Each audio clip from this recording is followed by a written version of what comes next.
Hello, it's your favorite news and current affairs program on television, and I am your host, Ray Osazwa. We're going to have a really interesting time today as we've got loads and loads to talk about. But before we start, we will show you tits and bits from our feature story segment. Don't go anywhere. We'll be right back.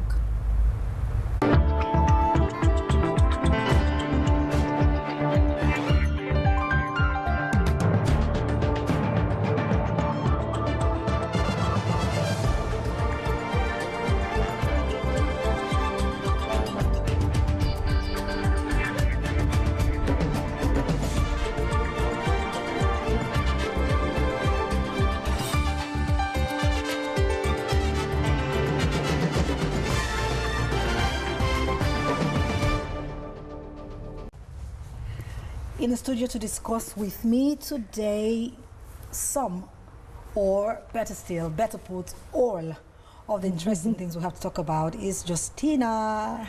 Thank you for having me on. My special, beautiful news and current affairs analyst. It's so great to be here. How you doing? Great, thank you. It's been one whole week, and between the last time we were together and today, a lot has happened, a lot.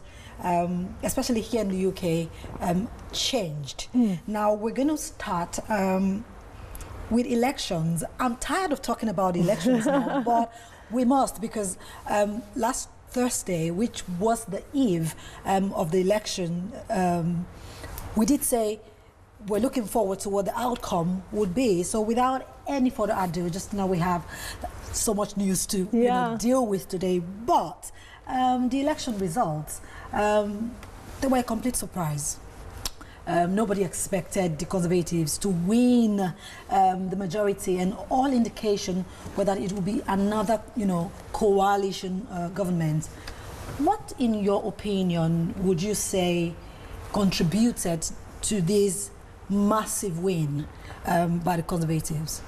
Well, as you know, the Scottish National Party, they won all but 3 of their 59 seats. So in the last election, they won about 6 seats, didn't they? And now they have 56. So it's a seismic shift in the political landscape. It really did make a difference.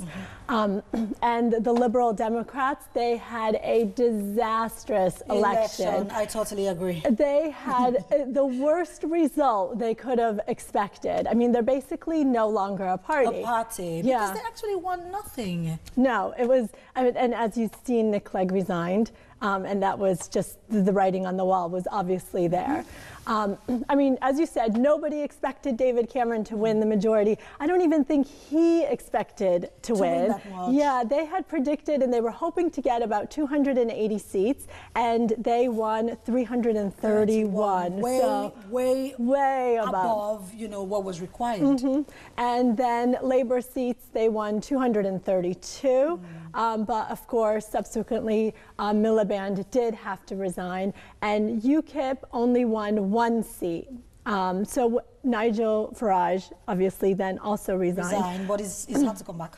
Yeah, oh yes. Because the party says, no, we need you. Yeah, they won't let him go. No party, so you have to come back. Exactly. And in Nigel Farage's initial resignation speech, he did highlight, and I think you may have seen, Britain's first past-the-post voting system, and that it was broken and that it's unfit for an era of multi-party politics. And when the first past-the-post system was introduced, it was when there was just 2 parties and it was pretty much 50-50. And so now it delivered the least proportional results in the country's history. And so if you look at it, so the data compiled was that UKIP actually had 3,860,000 votes. Like, they had a tremendous amount of votes, and that was only for the 1 MP elected.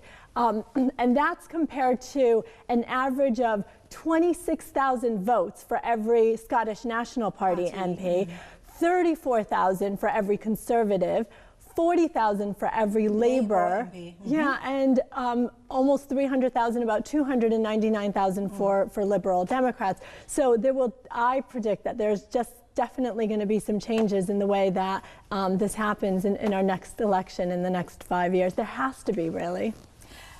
In your opinion, what did David Cameron do so well to win so well? Yeah. Well, he did have the incumbency advantage, didn't he? I mean, the economy is doing well, and that's really a lot of what he was focusing on. He early on, him and the Tory press were tearing into Ed Miliband. I mean, some of the things about him not being able to eat a bacon sandwich or if he can walk and talk at the same time. And so whilst they were tearing into Miliband's character, David Cameron had two very simple messages, and he rarely veered away from them. One was that the economy is in good shape and that the recovery would be threatened by labor. And you can imagine somebody consistently talking about the fact that I've been here 5 years. Before I came, the economy was messed up. I've been here 5 years. You've seen the improvement, in the economy. Why do you want to, veer away from that? Yeah, let me finish the job. What I have yes, started. exactly. Let me make it even so much better. Exactly. And that's something I believe everyone actually listened to and wanted to hear. It's almost like the devil you know is better than the one you don't. They say. Yeah.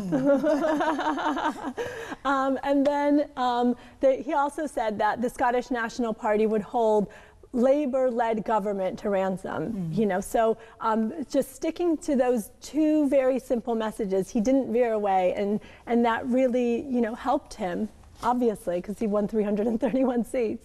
Before we round off on elections, can you just quickly tell us, in your opinion, what you think David Cameron's biggest challenge or challenges, as the case may be, will be going forward now that he's done so well? Yeah. Well, the Scottish National Party, they, as you know, they've been very clear that they want to break away from the UK. And now with the number of Scottish National Party MPs that are there, he's really going to have to listen to them. I mean, his biggest challenge is going to be... They've got a voice now. Yes, they do. And his biggest challenge is going to be to keep the UK together, to keep it united. I mean, if the first past the post system, if it wasn't like that, he still would have won. But there would have been about 25 MPs under SNP because as opposed to the 56. Exactly. So it's going to be, when I said it was a seismic shift in the landscape, it really will be, because they have a lot of voting power now. Exactly. Yeah. It's a cabinet filled with all Conservative MPs, no one else. Amazing. I mean, I'm glad, from we had a chat yesterday on the program. The guests that I had were talking about the fact that throughout the, the period of the campaign, David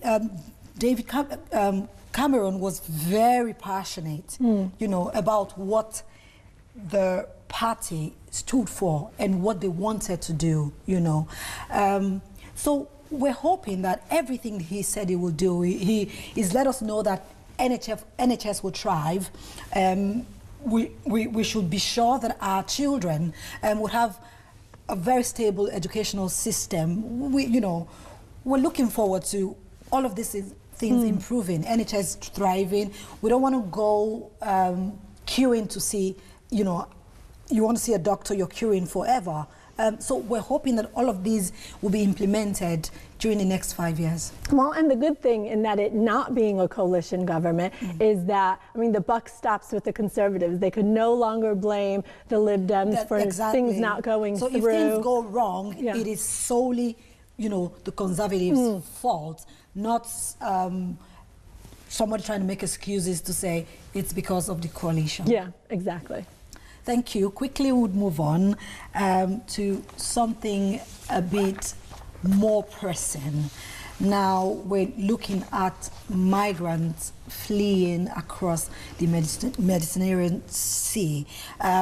It's been a big issue between last year, actually, and now we've seen I don't know, the figures are so high, and every day it's just soaring.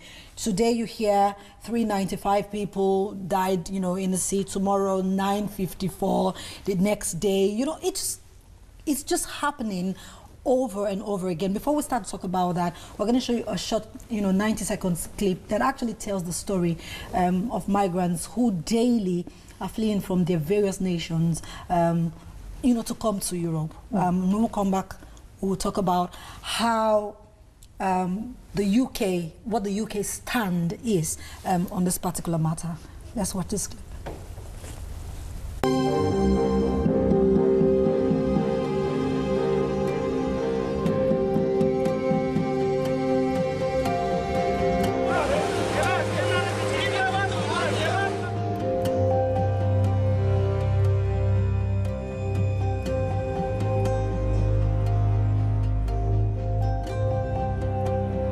Some migrants told us, once you pay, you cannot go back.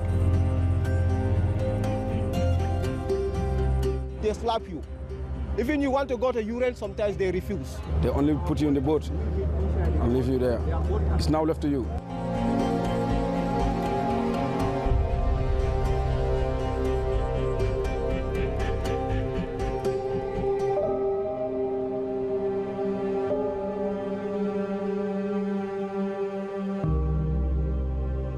I passed through the same road with them, but it's really it's a risk. It's very risky. It's very risky.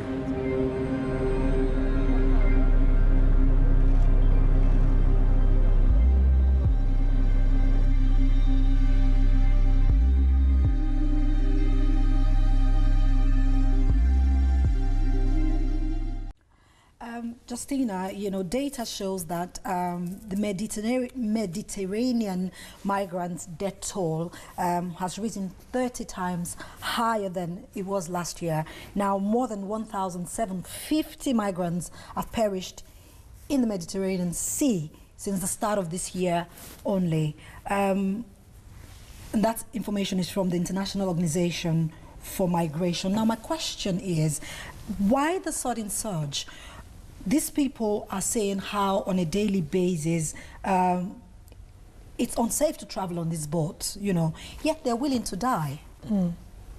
They are, because they think they'll have a better life somewhere else in the end, don't they? I mean, there's 10,000 migrants kind of traveling in these rafts trying to get to Europe. And when you look, like in Libya, the civil war is actually making it easier for people to smuggle people within the country. And so between war and poverty, and in Africa, the government instability and the poverty, they're you know, hoping that, they're thinking anywhere will be better than here, and at whatever cost. You know, when parents are taking their children, they just want a better life for them, and so you know, they're just at whatever cost. But is that really the case? Because at the end of the day, it doesn't really look like most of these people that come from countries like Libya, Nigeria, and other African countries, it doesn't look like they're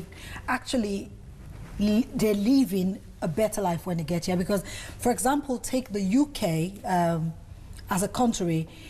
You can't work, you can't go to school, you can't live a decent life in the United Kingdom if you're not in the country legally. So if you've been smuggled into a country like the United Kingdom, it's hard life for you. Is it that these people are not aware of all of the trouble you would have to go through, homelessness, joblessness, you know, if you are coming into a country like the UK without, you know, proper documentation? Yeah, it is a hard life, but in the UK, we don't have the political turmoil that they have there. So in Libya, where, you know, there's obviously ISIS and the Islamic State trying to establish themselves, they're not safe. You know, they're not going to be walking on the street here wondering what's going to happen in the same way as if they were in Libya and, you know, with extremists around them everywhere. So in other words, you think that in these people's minds, they think life would be somewhat better if they can just cross over and get here. And then they would figure it out. But that's the issue. That's what's bothering me. They would figure it out on a daily basis. I mean, it's international news. It's there, you know, in our faces. We hear it every day. Almost 100% of these people that are smuggled in, you know, some of them, you know, in Paris, they're in like a refugee camp. The conditions around them, it's more or less like hell. Well, what they're hoping for is to be able to claim asylum. So if they could get that, if they could claim asylum and then legally be here, you know, we do that, the UK does that. I think it was last year that there was almost 15,000 migrants that were allowed asylum so that they could then start being part of society and the system, if you will. And so, you know, for them, that's a risk that they're willing to take. Well, Theresa May has said that economic migrants crossing the Mediterranean to seek better lives in Europe should be returned to Africa to thwart the terrible callous trade in human beings. Now, the Home Secretary suggested she wanted to remove the incentive of desperate Africans and the people smuggling them, you know, who take advantage of them to put their lives at risk by boarding unsafe, worthy boats and crafts. Now, in Europe, it's a different take from what Theresa May has said. In Europe, the government of Europe is willing to go to any length to, you know, support these people.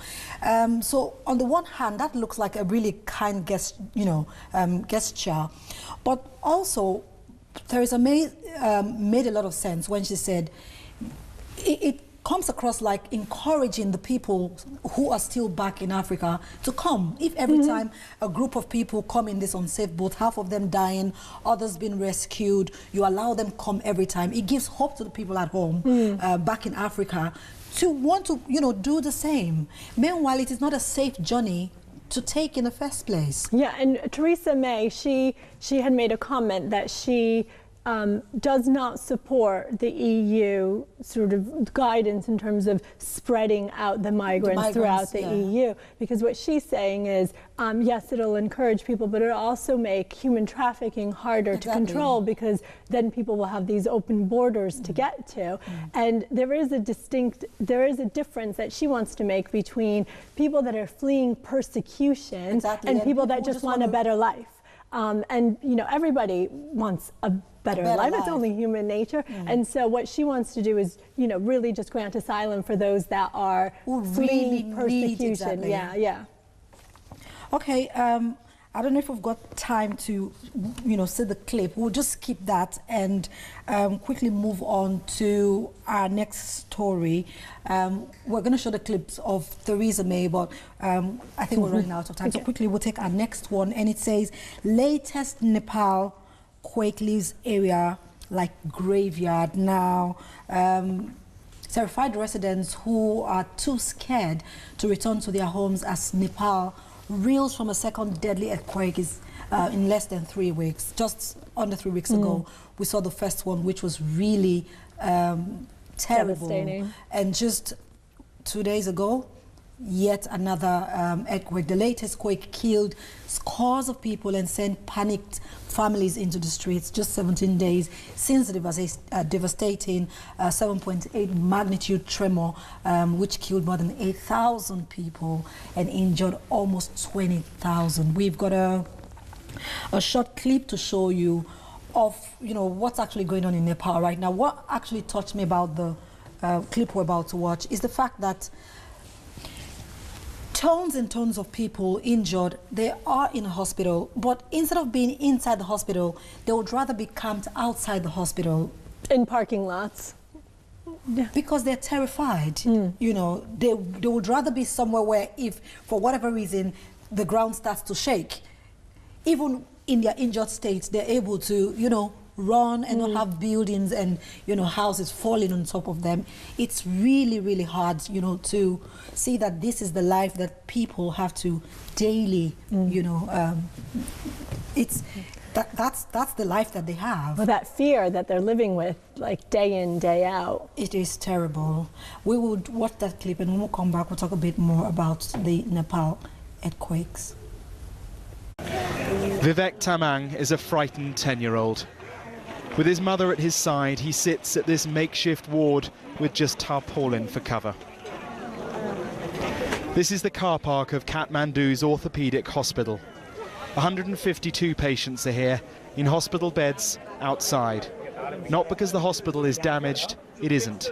They're here because they're simply too frightened to be inside a building. Vivek's mother, Sunita, tells us he was injured in the first quake 2.5 weeks ago. Whenever there's an aftershock, she explains, he is visibly disturbed. Dr. Saju Pradhan is the medical director here. Yesterday, when that big quake happened, we had an OR list of 14 patients. And then this big quake happened, the whole hospital shook. People started screaming, running out. You know, the 2 ORs, they had just finished the surgery. The 3rd OR, you know, the patient was anesthetized. And then the surgeon had just given 1 incision. And he couldn't leave, you know. So he stayed calm. He finished the surgery. And while the earth was shaking? Yeah, even while and he finished the surgery, he closed the skin, he put the dressing, and then he walked with the patient out, you know. So we saw about 70 patients in half an hour. And a day later, they're still coming. It's a very elderly man. Teams from around the world are in Nepal now. Here it's a Canadian military medical unit. So we're just providing shelter and a safe working environment, possibly an operating room for them to work out of. Because, of course, they don't want to be inside the building. Absolutely, yes, that's correct. Many of these people have travelled miles to get here. In one corner, we find a toddler. His wound is fresh, but thankfully, it's only minor. By dusk, across the city, families prepare for another night under canvas. It's such a, you know, a sorry situation, you know, and it's good to see that people from all over the world, Canada, you know, they've all flown into Nepal to see, you know, the much they could do to support family members and people who've got, you know, family members or children that are injured. It's nice, very commendable to see. Yeah, and you know, communities stick together, don't they? They'll help each other as they rebuild. You just talked about the fact that community stick together, you know. That's a very important key, and quickly that would lead us to our next article. This one is titled, Why You Should Treasure Good Neighbors. They Are Rare in Modern Britain. Now, this is a really interesting article. When I came across it, I thought we need to talk about it. Now, when it comes to being a nation of good neighbors, Britain is lacking in community spirit. This research has revealed. It says fewer than 5% of us know the names of people living in the same road, with women less knowledgeable than men. Now, according to this report, a fifth of those quizzed admitted going out of their way to avoid a neighbor. You can imagine that. A fifth of people quizzed said at some point in their lives they've actually gone out of the way to avoid a neighbor. Now, my first question, are you a good neighbor? Am I a good? I think I am. I always say hello and I always introduce myself. Do you know the people on your street? In my building, you know, on my street. You know, yeah. but really, Justina, how come, you know, on a daily basis we're seeing people less friendly, you know, less willing, less sociable? What's the reason for this? You know, I feel like with things like this, there's only positive things that can come out of it. There was a study in the States. I mean, finally we're talking about the States, not gun related. There was a study in the States, a 4-year study with 5,000 people, and it actually said for people that are aged 50 and up that when you're a good neighbor and when you have a sense of community, it actually lowers your risk of heart attack. And that's because, especially as people get older, you have help. I mean, there could be somebody to get the mail, help you with groceries, check in on you if it's really hot or if it's really cold. Yeah. And you know, in the States, I know that in neighborhoods that, you know, my sister lives in, or we would have ice cream socials with just the neighborhood people coming in and the kids, and it does, the social interaction is really great. Exactly, those shouldn't be things that you long for. It should be things that you would normally see in a community, but you hardly find that these days, especially in the British community. Well, and there's a safety around it too, isn't there? I mean, if like suddenly they start seeing cars parked with somebody in it not doing anything, or people walking around that, you know, don't live in the neighborhood, it could start to alert people as well. And so there is that safety element to it as well. Well, we hope that this survey would, you know, bring more light to, you know, the topic, so people are a bit more aware that, you know, it's actually even good for your well-being as a human being. It just makes you feel good, doesn't it? Do you understand? We've actually run out of time, but quickly, Justina, before we go, 30 seconds, could you just talk, you wanted to talk to us about One Day Without Shoes. Yes. Okay. What is that about? So One Day Without Shoes is a global awareness campaign. Actually, Tom's, the shoe supplier, started it, that brings awareness to children that don't have shoes. And so One Day Without Shoes is next week, Thursday, the 21st. And if you Instagram your photo, #WithoutShoes, then Tom's will donate one pair for every photo, for every image. We're trying to get this to you. 21st of May, we should, what should we do to ensure that a child who doesn't have shoes gets a pair of shoes? So just don't wear shoes, take a photo, send, you know, tag Instagram Tom's with it, #WithoutShoes, and they will donate it. Next Thursday, we will be looking at this intensively, better still. That's the much we can take for now. Thank you so much, Justina, for being here. Thank you for having me. All right. Until same time next week, it is goodbye from Justina and I. Bye now.